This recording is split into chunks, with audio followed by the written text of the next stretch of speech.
इस कहानी में दिखाए गए किरदार एआई जनरेटेड है और सभी पात्र काल्पनिक है। ये एक एआई जनरेटेड वीडियो है, तो दिखाए गए किरदार बार बार बदले गए हैं। उसके लिए मैं क्षमा प्रार्थी हूं। वीडियो अच्छी लगे तो लाइक, सब्सक्राइब और शेयर जरूर करें। धन्यवाद। रत्नागिरी की रहने वाली रुमीना काम के सिलसिले में मुंबई आकर एक पुराने किराए के घर में रहने लगी। घर थोड़ा पुराना था लेकिन सस्ता था।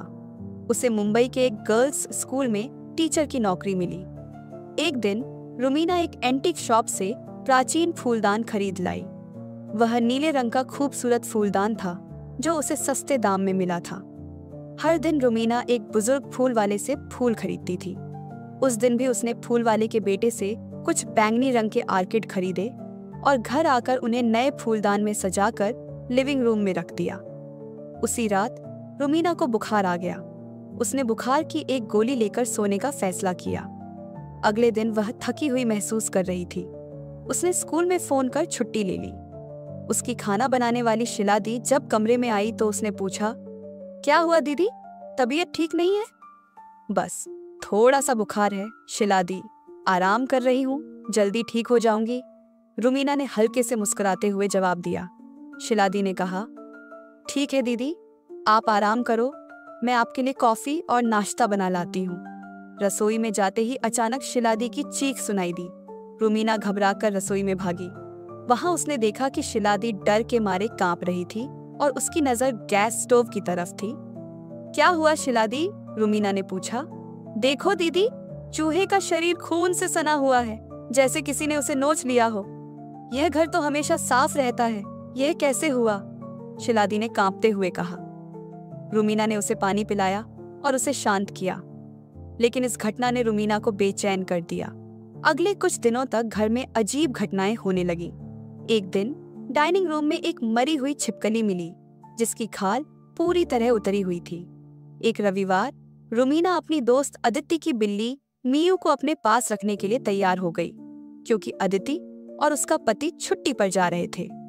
2 दिन बाद मियू अजीब तरीके से डरने लगी और रात को रुमीना के कमरे से बाहर निकलना बंद कर दिया। एक रात जब रुमीना को हॉल से हलचल की आवाज सुनाई दी तो वह डरते डरते वहां गई। उसे टेबल पर रखा फूलदान टूटा हुआ मिला। फूल जमीन पर बिखरे पड़े थे और मियू कांपते हुए उसके पास आई।